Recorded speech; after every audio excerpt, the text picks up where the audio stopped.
bezig ziet met schoonveters trekken en je ook daar afvraagt, wat zou ik nog meer kunnen doen, nou ik toch geen wonder ben. Dat gebeurt zo'n beetje.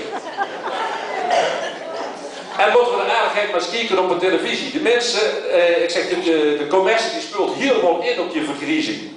Een voorbeeld, kijk maar eens de reclames, we gaan ze over huurapparaten, scootmobielen, aangepaste douches. En de Sphinx. De Sphinx heeft namelijk iets bijzonders doen. De Sphinx heeft namelijk een 64 plus urinoir op de markt brengen. Ben je gewoon urinoir is, en de mannen weten dat allemaal, is de vleeg opgenomen op mikken in het urinoir geglazuurd. En ben je 64 plus urinoir is de vleeg geglazuurd op de tegels tussen de vuut.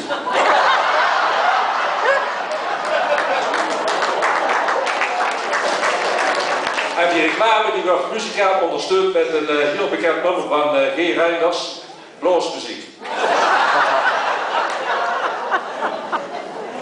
En dan huur ik bijna heel veel vrouwen al denken, maar zo'n wc die hij wie toe zal hier lang. Nee, maar goed. Moet hier even kijken op mijn spiekbriefje. Ik zeg, voor de meeste mannen begint dat vergriezingsproces zo gemiddeld rond de 50. Bij het begin van de menopauze, oftewel de midlife crisis. En midlife, dat betekent voor veel mannen meestal letterlijk in het midden van het lijf. Of net iets eronder. Nee, maar daar vallen ook ineens advertenties op, hè, van mannen van 50 plus, ga op tijd naar de dokter. Dus zitten op zekere middag al een argo in de wachtkamer en dan komen er voor nog een paar leeft iets genoten binnendruppelen.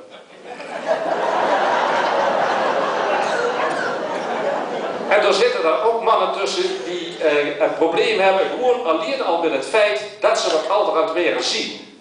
En als die dan bij de dokter in de spreekkamer komen en die zeggen dat dokter, ik heb een probleem. Ik geloof dat ik oud weer. En als de dokter dan zegt, maar nee, je werd helemaal niet oud.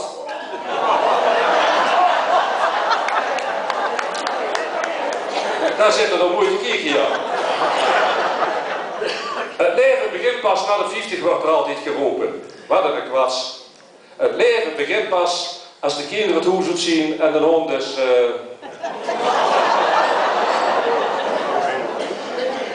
En het leven begint ook pas als die kinderen dan niet op loop- of fietsafstand wonen. Nee, weet je wat er begint na de 50? Reumatiek, artrose en tuininsomnie.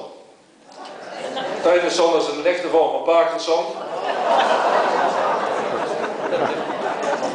En ja, natuurlijk prostaatproblemen. Ja, en een prostaatoperatie is en blijft een lullig iets. En met de 54 kunnen we lid worden van de KBO. 54 KBO. De KBO, dat is 50 degrees. Maar wat gaan ze anders als het ook?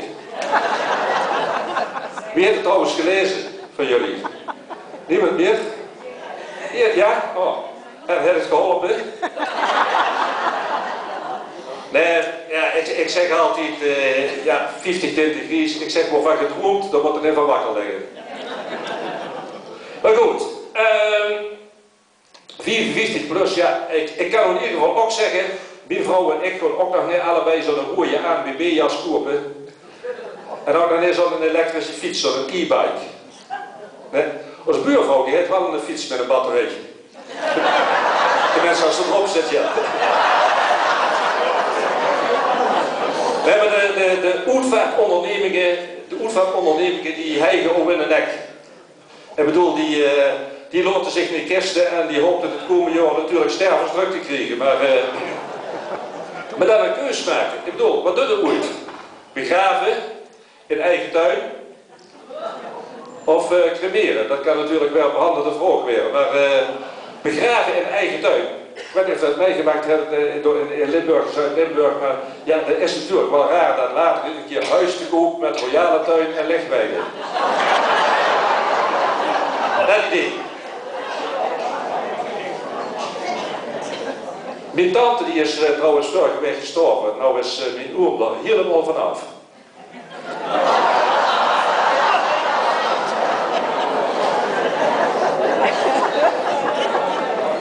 Ja, maar van de andere kant, met dank aan de cosmetische chirurgie kunnen er wel eeuwig jong uit blijven zien. Ik ken toevallig ook een vrouw die er nog altijd heel graag jong uitziet. Die is 58 en 34.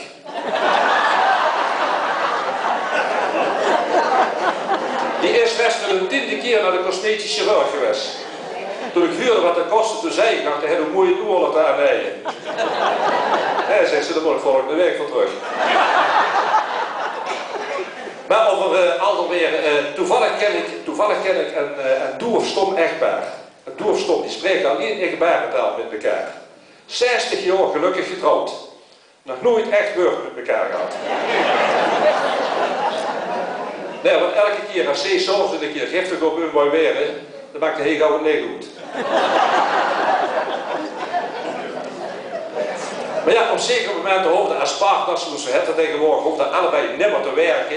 En dan, ja, dat helpt als man natuurlijk in huis met allerlei huishoudelijkheden. En pas geleden, toen deed mijn vrouw onder een koken en mes vallen. En toen ik het op wou rapen, toen kreeg ik het in de rug.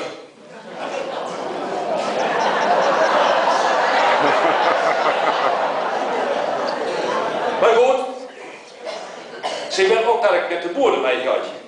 En dan moet ik wel zeggen, er is niks zo veranderlijk als de boeren. En die boeren is de lessen die het weer steeds strakker aan het weren. Een beetje skinny.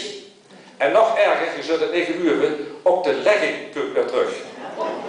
En nog erger, dat komt ook aan de mannenlegging.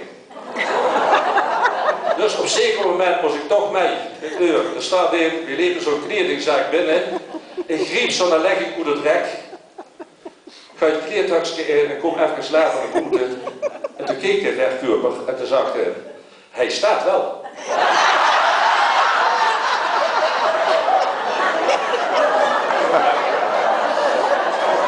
Ja, toen zei ze, laat me gauw hangen.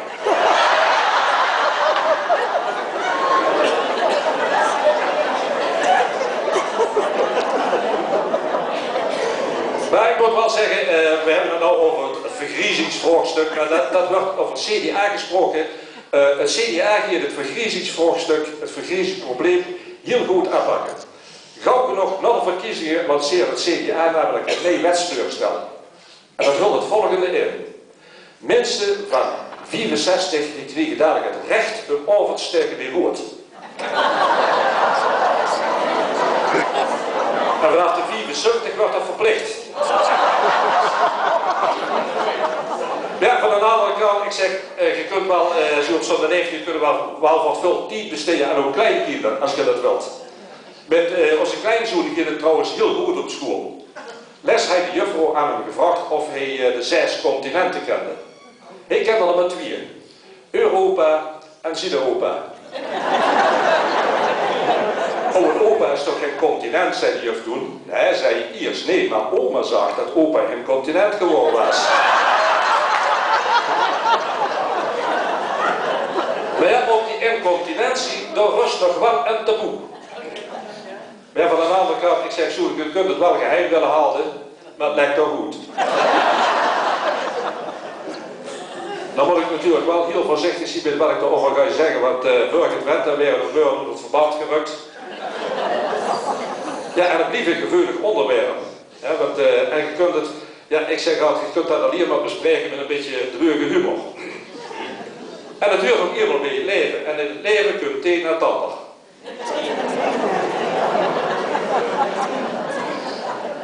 En daarbij hebben het ook nog eens heel grote consequenties vanwege het gescheiden inzamelen van afval. Ja, want eerst mogen incontinentiemateriaal en luiers, die mogen zeg maar in dat groene emmertje, maar nou niet meer.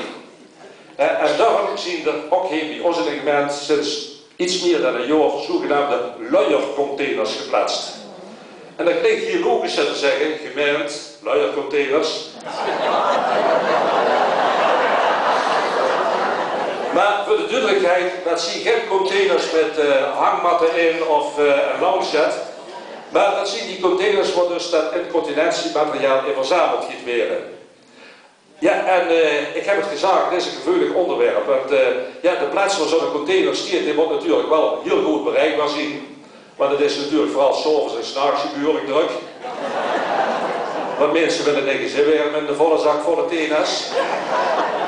Dus brengen ze die weg als het zakken duister is. Maar ja, het risico daarvan is natuurlijk wel dat je hem in de kledingcontainer niet tot in alleen even schiet.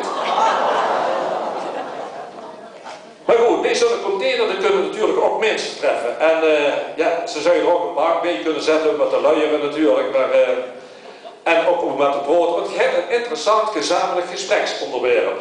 Toch? Met als rode draad. Elk nadeel heeft zijn voordeel, zodat je gesprek als volgt kunnen gaan. Zo Jan, dat zag ook weer vol. Ja, geen jong Piet, zeg ik.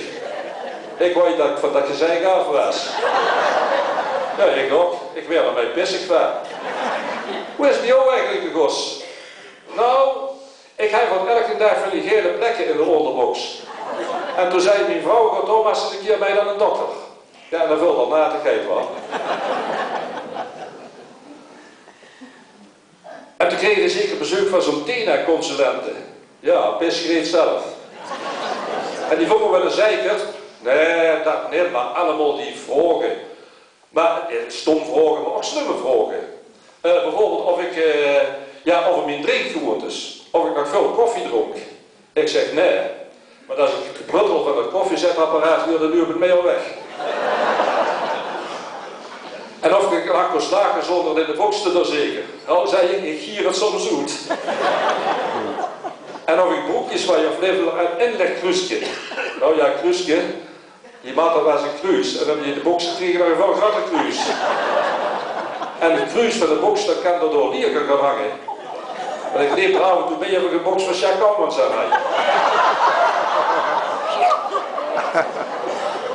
Ja, laten we naar mij lachen, Jan, dat kan toch geen woord meer. Het heeft we hier wel zien, nooddieren, maar ook zien vuurdieren. Welke vuurdieren dan? Nou ja, je hebt geen zadelpin meer met fietsen. En het is ook lekker warm, zeker aan het begin van de dag. En nooddieren, nou eens denken. Nou, ik kan wel zeggen, ik heb de plekstrip van dat inlegmatje een keer aan de verkeerde kant gehad. Nou, ik heb hier ooit een keer de borsthoorn laten harsen met dit.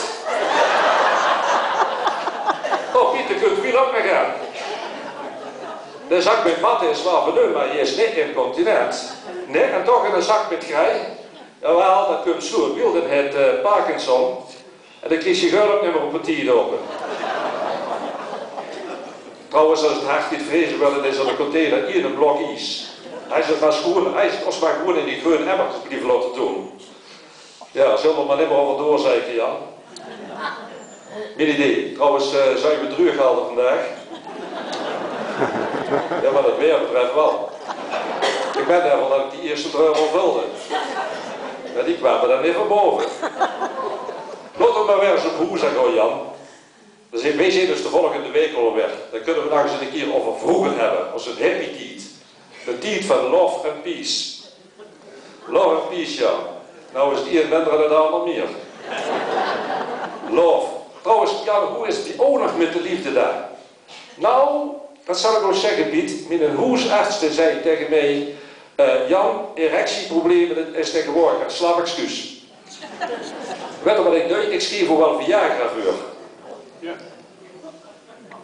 En ik naar de apotheek, je apothekersassistent, zei Jan, die gaf me nog een knipuurtje en zei, zet hem op maar. En dezelfde dag heb ik die ingenomen en ben ik 's ochtends in vol ornaat op de sloopkamer van uw vrouw gestaan. Toen zei ik, kijk, dit blijft de ganse nacht staan. En toen zei ze, dat is fijn. En toen heeft ze een ochtendjas eraan opgehangen.